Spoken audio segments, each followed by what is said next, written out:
البته لجم لبنانیان دیمنه که غریبی نجبر کو لبنان که شان ولاتانه دگل کاودان و سدم دجوار دا درباز بونه لسال هشتان حتی سال نوتان شر که نافخه دجوار لوی ولاتی هبویه تماشاوان جا بده هزاران مروف هاتنا کشتن در بونه شوندا روشه کدن مجارا داگیر کدن جاریه اسرائیل و جاریه سوریه و ایدین حاجی در روشه کدن دایه برز غسان ریفی نویسکار و روزنامه‌وان لبیروت گلمه برز غسان دماتا باش به ایدی لبنان البته که ساعتین دن هنه سمير جعجع هي ميقاتي هي ميشيل عون هي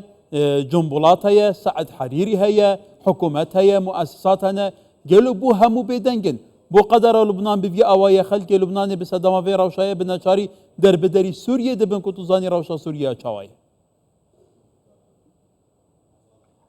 تحية لك سلااو بو برزد وهروها بينراني كردستان بسشوار في لبنان اليوم الإمرو للبنان هموان شان بشاني مقاومة دوستنوا لو كوسبيك دوتاري بوتو شهيد بوني نصر الله همو أواني كباست كردن شجبهم الجريمة وعن إدانتهم ئیدانەی ئەو تاوانە دەکەن و هەروەها تاکید لەسەر مافی لوبنان دەکەنەوە بۆ بەرگریکردن بەرامبەر بە داگیرکاریەکانی ئیسرائیل و سنووردانان بۆی هەروەها یەکێتیەکی نیشتیمانی هەیە لە لوبناندا لەگەڵ جیاوازی بۆ چوونە سیاسیەکانی کە ئێستا هەن بەڵام لە ئێستادا ئەو یەکدەجێ هەیە کە تائیفەیەک هەیە شەریحەیەکەیە نیشتیمانیە لوبنانیە تووشی ناخۆشیێکی گەورە بووە لە ئەنجامی ئەم تاوانەی ئیسرائیل کە وەکو قەدرێک لە بەڕێز نەسڕڵڵای کرد و هەمووان بەیەکەوە هەمووان هاوشانی ئەو کۆمەڵەیە دەوەستینەوە لەو قەیرانەدا هەروەها متابعەی دۆخی ناوخۆی و مەیدایی دەکەین بەتابەتی ئیسرائیل سڕای گشت ئەو شتانی کە ئەنجامی داوە هێرشەکانی بۆ سەر مەدەنیەکان و ئەو کەسانەی کە بێدەسەڵاتن بەردەوامە و خانۆکان بەسەریاندا دەڕوخێنێت جاخۆ لە باشوور بێت یان لە هەر شوێنێکی تر بێ هەروەها لە ناوچە جیاجەکانی برێز بەسان مەبەستا من جوەیەکی ئەو بۆکو ئەس باش ڕەوشا شنیزیک بە ڕەوشا لوبنانê dişopînim taybetî çapemeniyê hiç kesê ji van kesatkan yani bawayekî eşkira hiç daxwanyekî nebû derket nekevî nebû barhal em ê zivrîne ve bu ew waqeyê ku naheye yani kuştina Hasan Nasrullah emîndarê giştiye Hizbullah ya Lubnanî û piraniya serketên siyasî û serbazî gelo rewşa meydanî rûprûbûna gefên İsraîlê û rewşa Lubnanê bi giştî dê berevkî vebet بێگومان ئێمە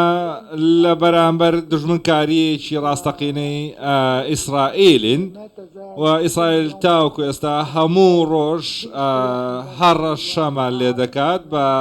هێرشی زەمینی و گەڕاندنەوەی لوبنان بۆ چاخە کۆنەکان بە تاکیدی مقاومە پێی وابوو کە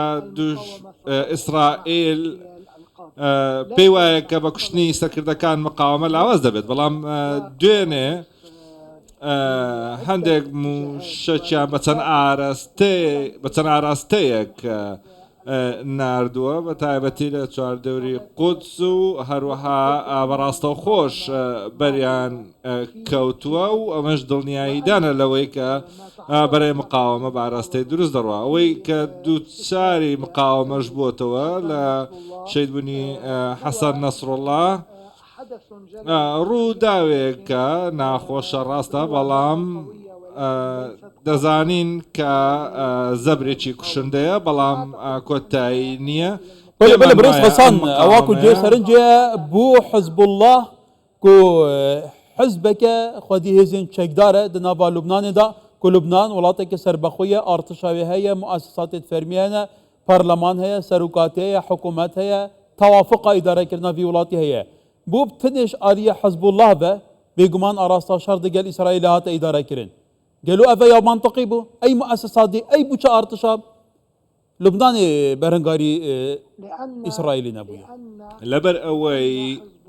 ئەوەی حزب الله بەرەی مقاومەی ئیسلامیە لە لوبنان و هەروەها لەبەر ئەوەی حزب الله لە زیاتر لە 40 ساڵە بەرەنگاربوونەوەی ئیسرائیلی خسۆتە سەر شانی خۆی ڕاستە سوپا هەیە لە لوبنان بەڵام ئەم سوپایە توانای ئەوەی نێڕوبەڕووی ئیسرائیل بێتەوە و سوپایەکی نیزامیەوە دەشزانین هەر سوپایەکی نیزامی ڕوبەڕووی ئیسرائیل بێتەوە ئیسرائیل بە ئاسانی تێکی دەشتێنێ بەڵام بەرەی مقاومە و لە ڕێگای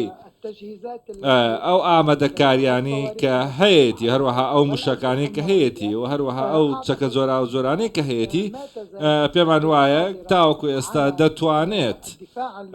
بەرگری لە لوبنان بکات و هەروەها لێ بەرگری چاوە گەلەوە لوبنان سەدەماوی شەڕی دیگەلە قۆناغێن دژواردە دەرباز بووە لە ساڵێن هەشتیان لە ساڵێ نوتان لە 2006 لە 2000 عەستەن نها دەڕەوشێکی گەلێکی دژوار و توندایە یعنی ئیسرائیل ئێکی وڵاتێن خودی جبخانەیەکە سەربازی تەکنۆلۆژیەکە سەربازیە هەری پێزە لە دەڤەرە یعنی چەند موشەکان و چەند کاتیوشان و دشێت بەرگریە بگێ فەرمۆ لوبنانê çi serî hat bi 10,000 xelkê Lubnanê derbiderî Sûriyê dibin ku rewşa Sûriye tu zanî çawa ye hatina Iraqê wazêwan yanî rewşan gelekî xirab e pêwîst vê hemiyê bû gelo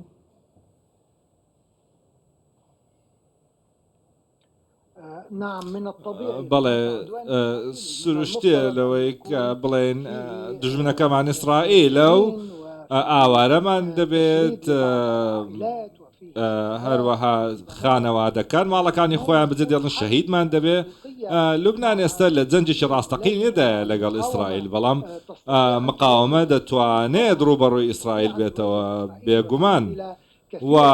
نمونەشمان زۆرە بوون لە ساڵی 2006 هەروەها ڕوبەڕووی ئیسرائیل بوو لە ساڵی 2000 و لوبنانی ئازاد کرد هەروەها لە ساڵی 1996 هەروەها لە ساڵی 2006شەوە بڕیاری 700 جێبەجێ بوو و هەروەها ئیسرائیل دەستدرێژی کردە سەر خاچی لوبنان هەروەها تۆفانی ئەقسا ڕوویدا هەروەها پشتیوانی غەزە کرا دووبارە ئیسرائیل گەڕایەوە بۆ دەستدرێژیکردنە سەر لوبنان و ئێستش مقاومە بەرەنگاری بۆتەوە و ڕاستە ڕاگەاندنەکانی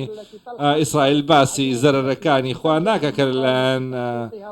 مقاومەوە بەریان کەوتووە کە دوایینیان قەعەدەی دلیۆت و هەروەها چەند قەعەش هەروەها دوێنێ لە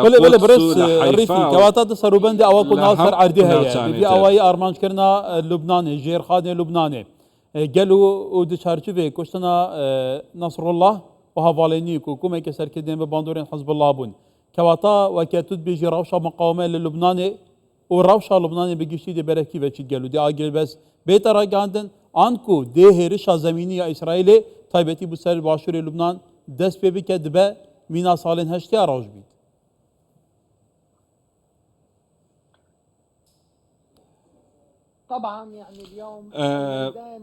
بەڵێ ئێمڕۆ بەرەی جەنگ قسەی خۆی دەکات و پەیوەندیە دیبلۆماسیەکان لە چەند ئاستێکدا چاڵاکە بۆ نمونە سەرۆکی ئەمریکا جۆ بایدن وتی کاتی ئاگربەستە ئێمڕۆ دەست پێشخەریشی تازە هەیە کە لە نێوان قەتەر و مصر ئەنجام دراوە ئازاد دەدرێت بۆ وەستانی شەڕ هەروەها لەلایەن سەرۆکی لوبنانی شەوە نەجیب میقاتی لە نیویۆرک لە چەند کۆبنەوەیکی ئەنجام داوە بە مەبەستی ئەوەی ڕێگە لە دەستدرێژیەکانی ئیسرائیل بگرێت و چیتر کوشتاگە دروست نەکات هەروەها هاتوچۆ هەبوو لە بینی هەردوو بەرەی جەنگەکەدا هەروەها قەسف بە موشک هەبوو ومقاومەش بەرپەرچیان دەداتەوە و زەرریان پێدەگەێنێت و بەڵام دەبینی هەندێک ڤیددیۆی تریش هەیە کە بڵاو بووەتەوە لە جەبهەکانی مقاومەدا ئێمە پێشبڕچێ لە پێشبڕچێدا لە نێوان هەوڵە دیبلۆماسیەکان و پێشهات و پێشکەوتنە مەیدانیەکان ئێمە ئەگەر هاتوو کارە دیبلۆماسیەکان هەوڵە دیبلۆماسیەکان پێشکەوتن ئەوە دەکرێت لە چەڕۆژی داهاتوودا بگەینە ئەنجامێک. بەێ بەێز غەسان ڕیفی نویسکار و ڕۆژنامەوان لە بەیرۆت گەلێ سوپاس.